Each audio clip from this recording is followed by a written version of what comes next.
নমস্কার বন্ধুরা, লিজি নুন বেঙ্গলি অডিও স্টোরি চ্যানেলে আপনারা ধারাবাহিকভাবে শুনছেন ডক্টর নিহার রঞ্জন গুপ্তের একটি রহস্যভেদী গল্প মারণ ভোমরা। আজ শুনবেন পঞ্চম পর্ব। রজতের ওখানে এসে যে ভৃত্য ডাক্তারকে ডেকে এনেছিল তাকে জেরা করতেই বেরিয়ে গেল। সে নিজেই ডাক্তারকে ডাকতে যাচ্ছিল, এমন সময় ড্রাইভার রামকান্ত তার সামনে এসে বললে তার আর যেতে হবে না, সে নিজেই ডাক্তারকে ডেকে আনছে এক্ষুনি। সব কিছু জলের মতোই এতক্ষণে সুব্রতর কাছে পরিষ্কার হয়ে গেল। সমরবাবুকে বিদায় দিয়ে সুব্রত এসপ্ল্যানেড অভিমুখে একখানা চলন্ত বাসে উঠে পড়ল। অসংখ্য চিন্তা তার মনের মধ্যে মাকড়সার জাল বুনতে লাগলো। শেষ পর্যন্ত মারণ ভোমরার আস্ফালনই ফলে গেল। কিছুই সে করতে পারলে না। তার এত চেষ্টা, এত আয়োজন, সব ব্যর্থ হয়ে গেল। তার এত কষ্টে গড়ে তোলা সংকল্প তাসের ঘরের মতোই মারণ ভোমরা এক ফুৎকারে গুঁড়িয়ে ভেঙে গেল। বৃথা সে আস্ফালন করেনি। শক্তি ও বুদ্ধির বড়াই সে করতে পারে।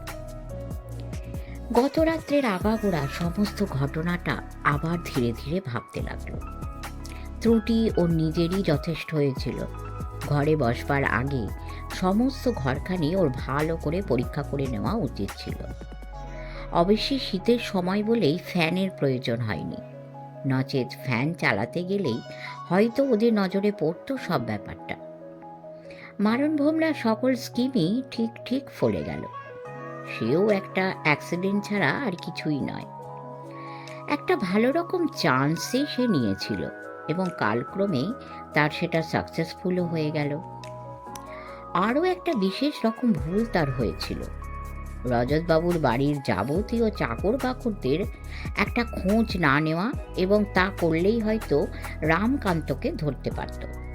ভুল যখন হয় তখন বুঝি এমনি করে সব দিক থেকে হয়।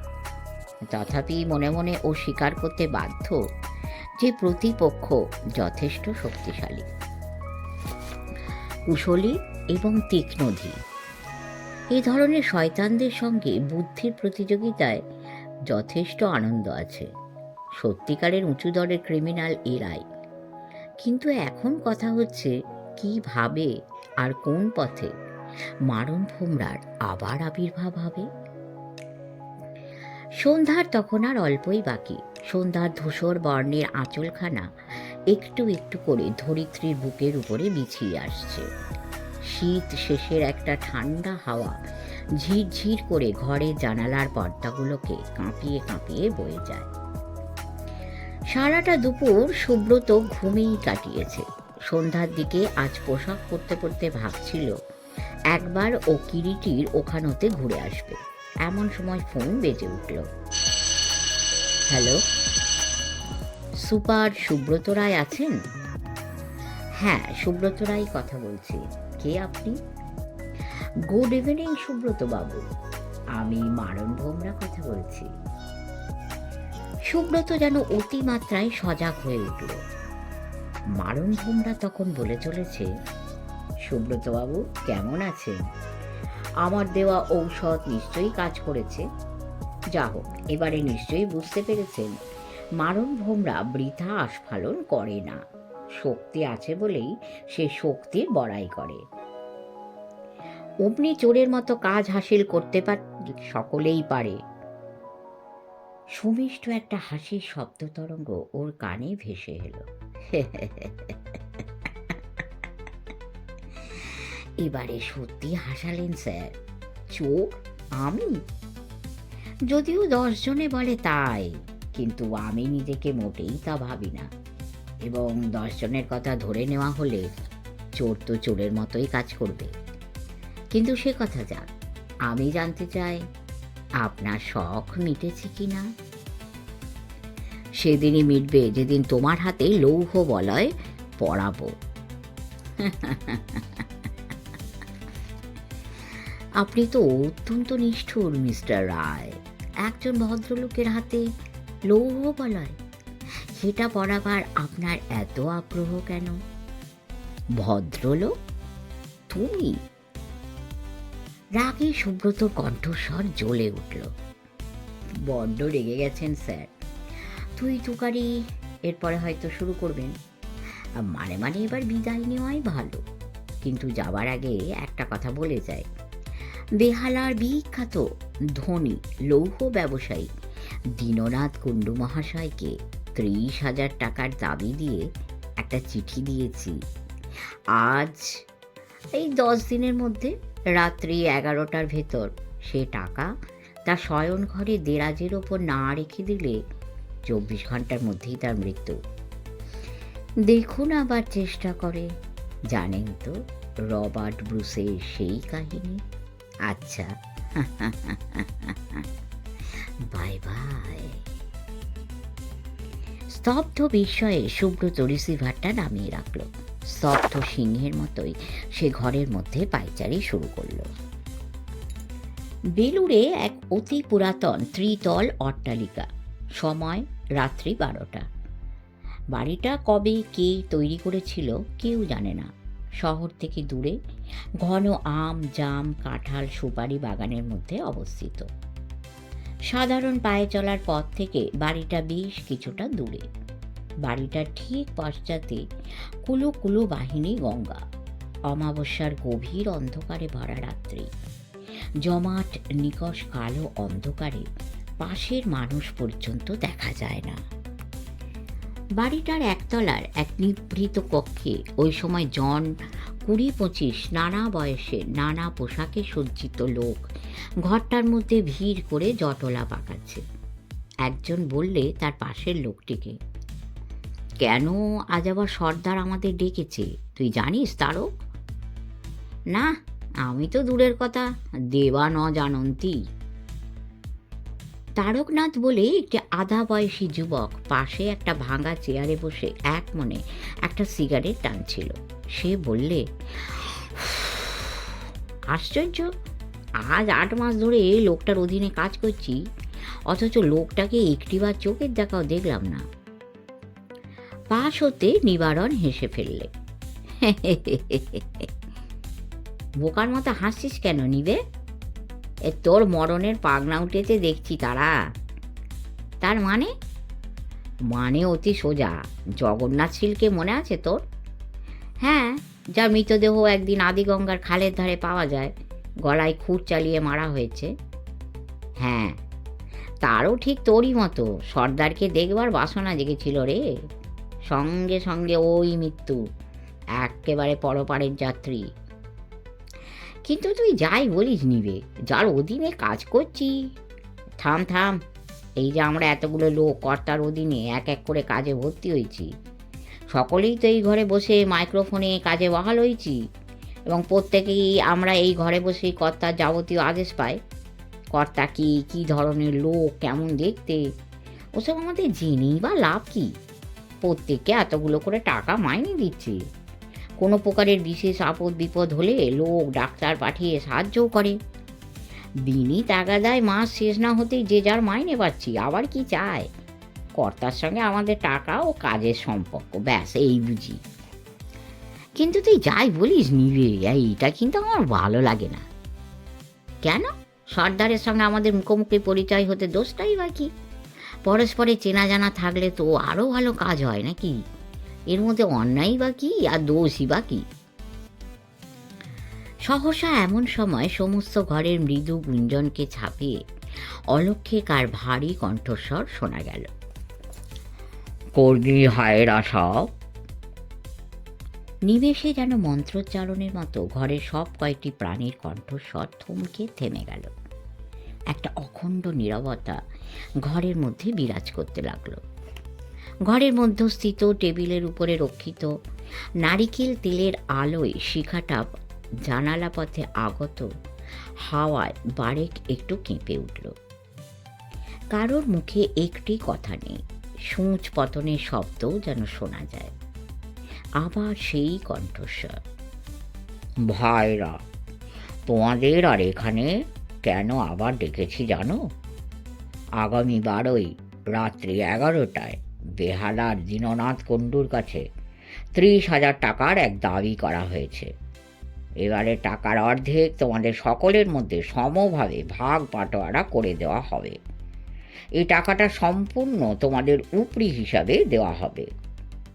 2-1 দিনের মধ্যেই তোমাদের প্রত্যেকের কাজ সম্পর্কে যথাবিহিত উপদেশ দেওয়া হবে এবং প্রতিবারের মতো আলাদা আলাদাভাবে সময় মতো যে যার কাজের ভার পাবে। তোমাদের সকলের কর্মদক্ষতার উপরেই সমগ্র কাজের সাফল্য নির্ভর করছে। কিন্তু সাবধান, আবারও আমি প্রত্যেককে সাবধান করে দিচ্ছি, বিশ্বাসঘাতকতা করলে আমার হাত থেকে কারও রক্ষা নেই। পৃথিবীর এক প্রান্ত হতে অন্য প্রান্তে পালিয়ে গেলেও আমার মৃত্যুদণ্ডকে এড়াতে কেউ পারবে না, এবং তার প্রমাণ তোমরা ইতিপূর্বে 3 বার সকলে পেয়েওছ। আচ্ছা, আজকের মতো তোমরা সকলে যেতে পারো। নমস্কার। সকলেই উঠে দাঁড়ালো।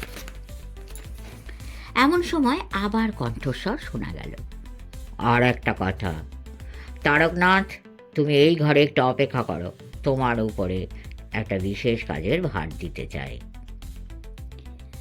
একমাত্র তারকনাথ ব্যতীত ঘরের অন্য সব কয়টি প্রাণী নিঃশব্দে একের পর এক ঘর থেকে বেরিয়ে গেল। তারকনাথ একাকী শুধু ঘরের মধ্যে বসে রইল। শুধু তারকনাথই বললে ভুল হবে। ঠিক সেই সময় আরও একজন নিকষ আঁধারে গা ঢেকে সেই ঘরের একটিমাত্র খোলা জানালাটা ঠিক নিচে ঘন কচু বনে অসহ্য মশার কামড় অগ্রাহ্য করেও রুদ্ধশ্বাসে ওদের প্রত্যেকটি কথায় কান পেতে শুনছিল, এবং একটু আগে অশরীরী কণ্ঠে যে আদেশ প্রচারিত হয়েছিল তাও সবই সে শুনছিল। লোকটি আর কেউ নয়, আমাদের সুব্রত রায়। এখানে তারকনাথের একটু পরিচয় দেওয়া প্রয়োজন।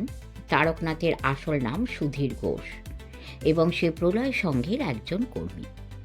সে পারত না, জগতে এমন কোনো হীন বা নীচ কাজই ছিল না। মারণ ভোমরার আদেশক্রমেই সে একদিন ডাক্তার সেনের প্রলয় সংঘে গিয়ে নাম লিখিয়েছিল। প্রলয় সংঘের সমস্ত সংবাদ সে মারণ ভোমরাকে সরবরাহ করত, কিন্তু প্রলয় সংঘের কেউই সুধীর ঘোষের আসল পরিচয় ও তারকনাথ নাম জানত না। তারকনাথ এদিকে আবার কিছুদিন হয় সুব্রতর সঙ্গে দেখা করে স্পাইয়ের কাজ শুরু করেছিল। সেই আজ সুব্রতকে এখানে গোপনে আসতে বলে আসে। কিন্তু হতভাগ্যের অতি লোভ হলো তাঁতি নষ্ট। 1 মিনিট 2 মিনিট করে আধ ঘন্টা হতে গেল, এখনো কর্তার দেখা নেই। তারকনাথ অতিমাত্রায় চঞ্চল হয়ে উঠেছিল। একটা অজানিত ভয় ও আশঙ্কায় তার সর্বশরীর ক্ষণে ক্ষণে রোমাঞ্চিত হচ্ছে। এমন সময় যথাবিহিত উদ্বেগ তার বেড়ে উঠছে। সহসা এমন সময় কার কণ্ঠস্বরে চমকে ও দরজার দিকে ফিরে তাকালো। তারকনাথ? কে? সর্বাঙ্গে কালো পোশাক, কালো মুখোশে মুখখানা ঢাকা কে একজন দীর্ঘ লম্বা বলিষ্ঠ আগন্তুক ইতিমধ্যে কখন নিঃশব্দে দরজাটা ভিতর হতে বন্ধ করে দিয়েছে। বন্ধ দরজার গায়ে হেলান দিয়ে ওর দিকে ফিরে দাঁড়িয়ে আছে। তারকনাথ, মারণ ভোমরাকে তুমি দেখতে চেয়েছিলে? আমি মারণ ভোমরা। এখনই তুমি আমাকে সম্পূর্ণভাবে স্পষ্ট দেখতে পারবে, কিন্তু মারণ ভোমরার মুখ অভিশপ্ত। এ মুখের দিকে যে একটিবার চায় সেই তার শেষ যাওয়া, আর তার চোখ খুলতে হয় না। চিরদিনের জন্য চোখ তার বন্ধ হয়ে যায়। তোমার অহেতুক কৌতূহলী তোমার শেষ সময় ঘনিয়ে নিয়ে এলো। বলতে বলতে মারণ ভোমরা বিশুষ্কভাবেই একটু হাসল।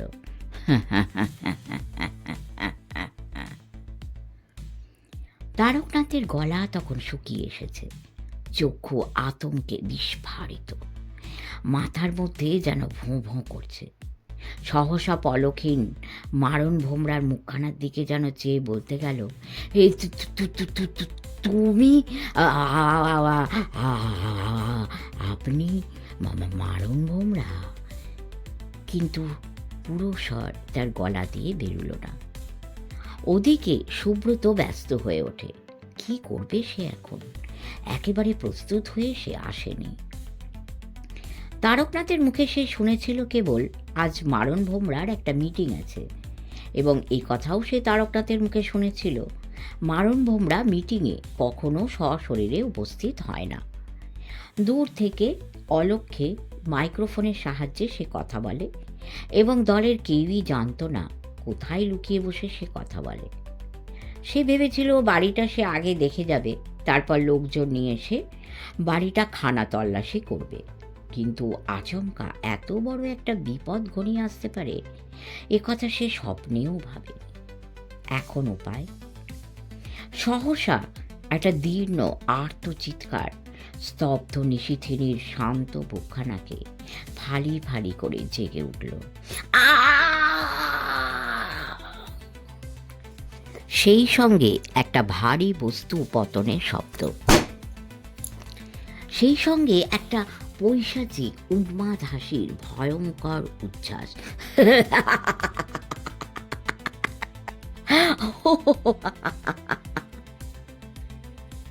পুরাতন বাড়িখানির রন্ধ্রে রন্ধ্রে যেন একটা ভৌতিক বিভীষিকা খলখল করে ছড়িয়ে পড়ল।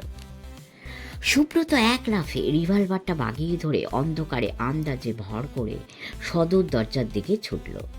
অসীম দুঃসাহসের সঙ্গে সে যখন সেই ঘরের সামনে এসে দাঁড়াল, দেখল হতভাগ্য তারকনাথের রক্তাপ্লুত মৃতদেহ ঘরে ধুলিমলির মেঝের উপরে উপুড় হয়ে পড়ে আছে, আর কোনো দ্বিতীয় ব্যক্তি ঘরে নেই।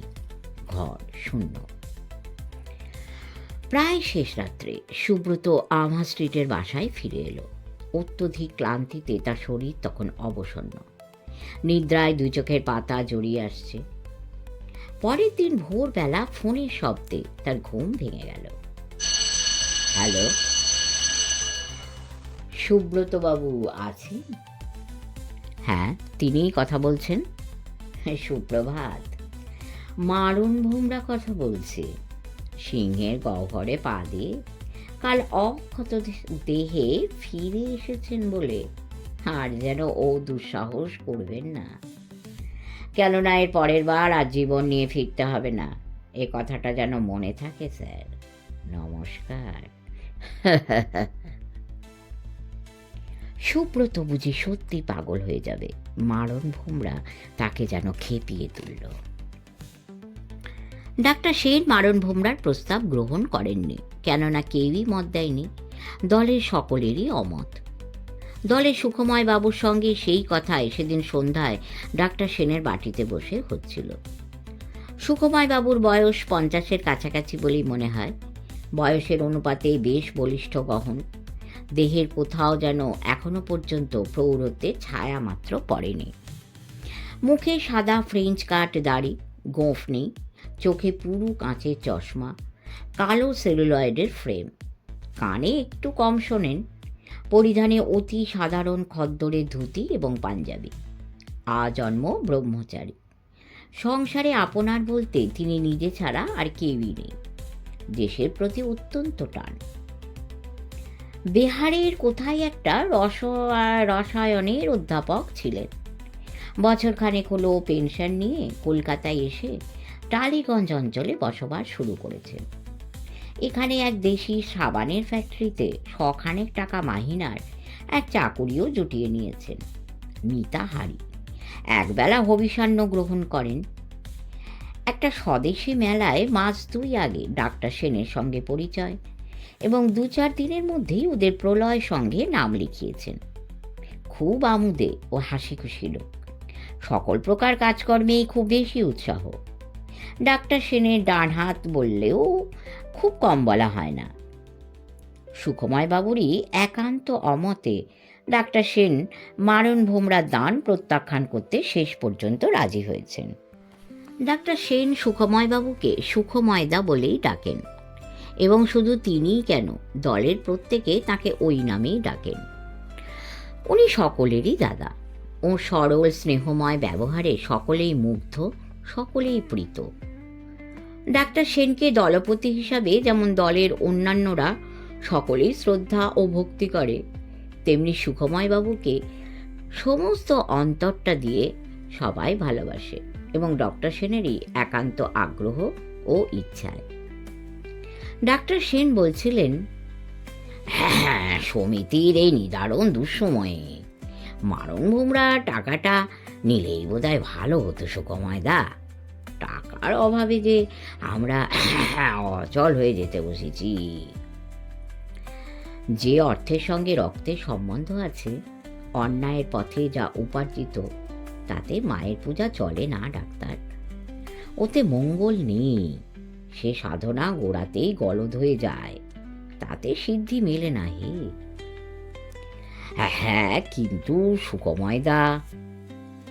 না না ডাক্তার, ও পথ ছাড়ো।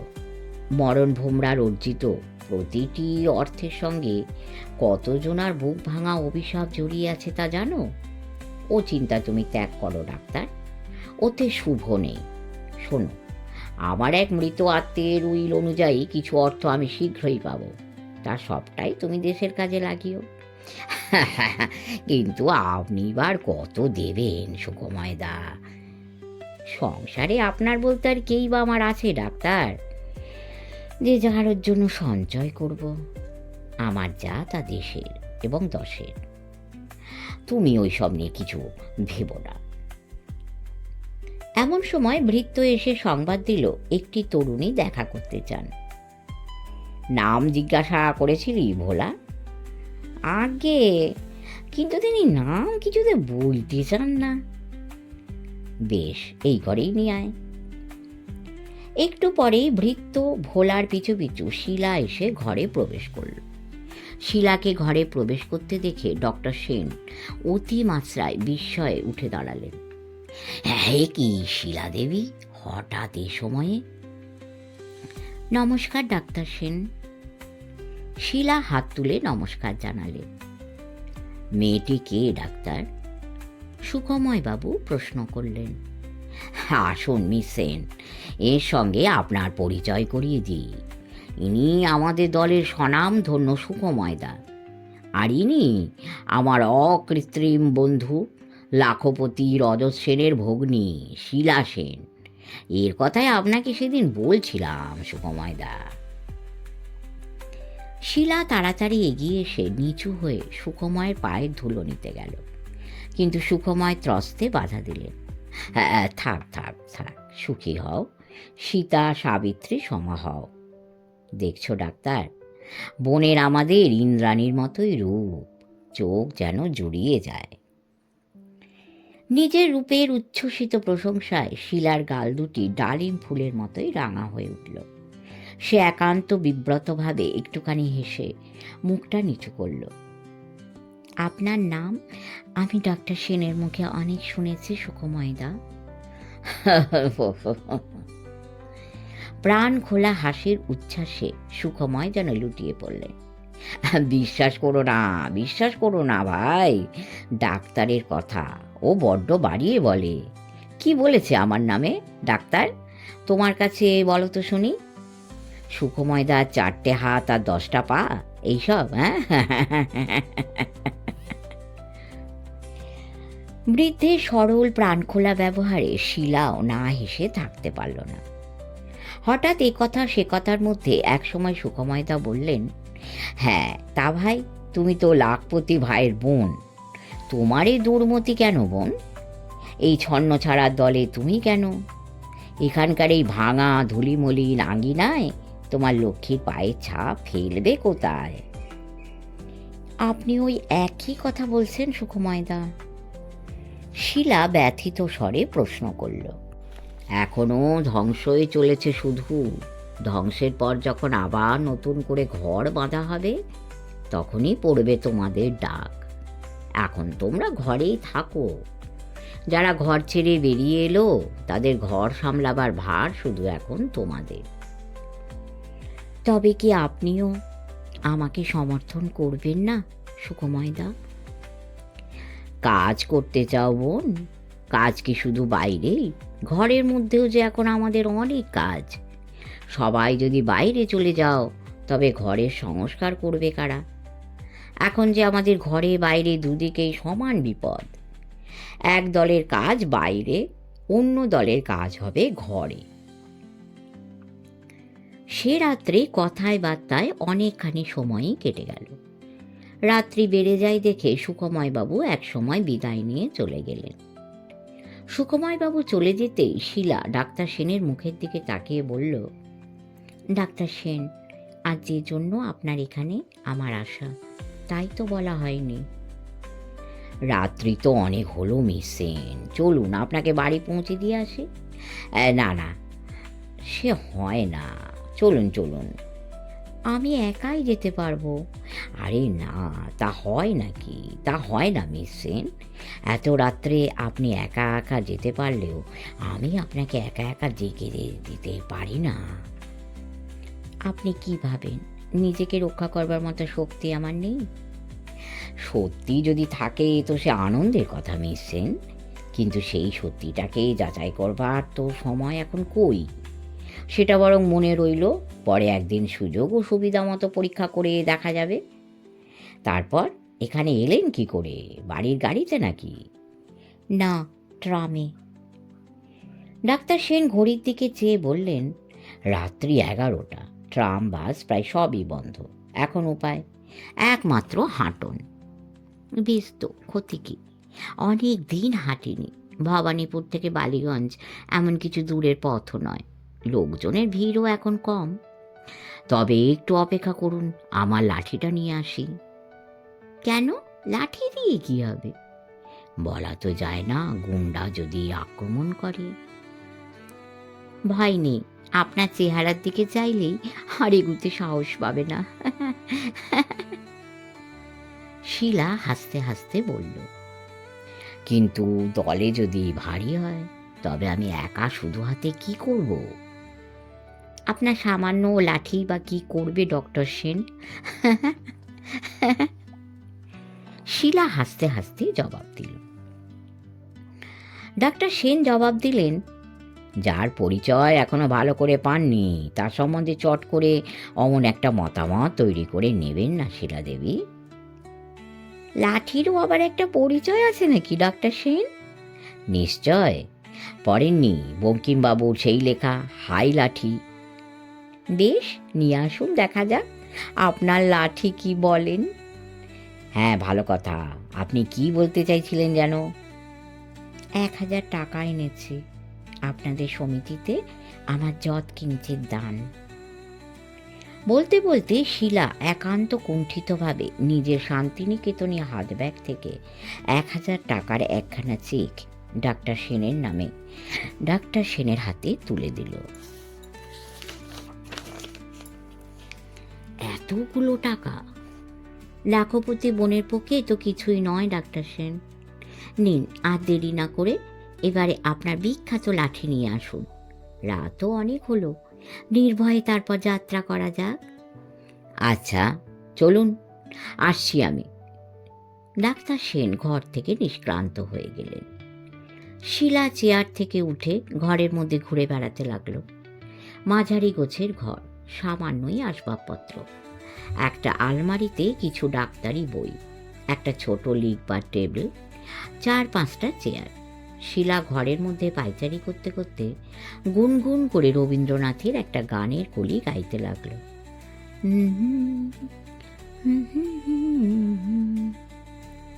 হঠাৎ আবার শীলা গানের মাঝখানেই থেমে গেল, কিন্তু সঙ্গে সঙ্গে ডাক্তার সেনের কণ্ঠস্বরে ও চমকে ফিরে তাকালো। ও কি, থামলেন কেন মিস সেন? গান গান গানটা শেষ করুন। নিজে গাইতে পারি না বলে আমার অত প্রিয় গানখানি গেয়ে উপভোগ করতে পারি না। তোমার আসন শূন্য আজই হেবির পূর্ণ করো। আহা, সে যে আমার কত বড় ব্যথা, সে একমাত্র আমি আর আমার অন্তর্যামী জানেন। গান গান শীলা দেবী। শীলা মৃদু হেসে গানখানি শেষ করল। সত্যি শুধু চমৎকারই নয়, অপূর্ব। এমনটি ইতিপূর্বে আর কোনোদিন আমি শুনিনি শীলা দেবী। তোমার প্রতি ভগবানের যে এত বড় দান তা একমাত্র তিনিই জানেন, যিনি তোমায় এমনি মধুর কণ্ঠ দান করেছেন। কখন কথার মধ্যে যে আপনি বাদ পড়ে তুমি এসে গেছে ডাক্তার সেনের যেন সেটা খেয়ালই নেই।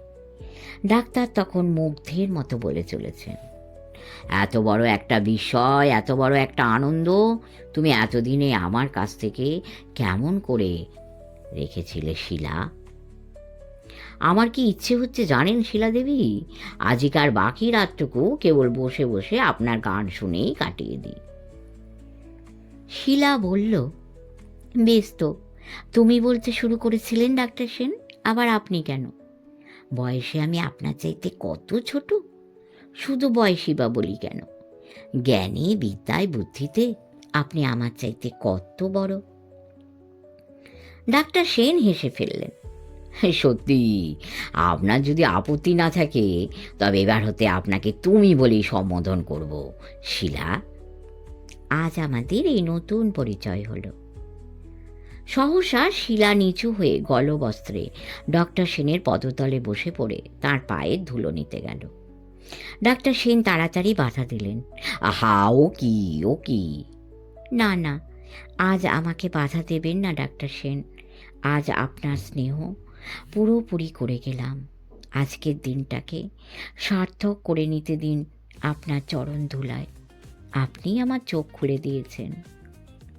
এমনি করেই মানুষের বুকের ভগবান সহসা জেগে ওঠেন। শিলা, তোমাকে আশীর্বাদ করার মতো ধৃষ্টতা আমি রাখি না, তবে ভগবানের কাছে এই প্রার্থনা আজ বারবার করছি যে পাগল দেবতার ডাকে আজ তুমি সাড়া দিয়েছ, সে যেন তোমাকে সত্যিকারের পথের সন্ধানই দেন। পরাধীন দেশে ছেলে মেয়ে আমরা, চিরনিঃস্ব চিররিক্ত আমরা, লোহার শিকলে আমাদের হাত পা বাঁধা। বাচনে ভাষণে চলনে বেশে ভূষায় কোথাও আমাদের স্বাধীনতা নেই, পথ আমাদের দুর্গম আধারে ভরা, তবু আমাদের চলতে হবে এগিয়ে। ভয় নেই, ভাবনা নেই, স্নেহ নেই, ভালোবাসা নেই, শুধু চলা চলা আর চলা। শেষ করলাম পঞ্চম পর্ব। পরের পর্ব নিয়ে শীঘ্রই আসব। কমেন্ট করবেন, লাইক করবেন এবং সাবস্ক্রাইব করে আমাদের পাশে থাকবেন। পরম করুণাময় আমাদের সকলের মঙ্গল করুন। নমস্কার।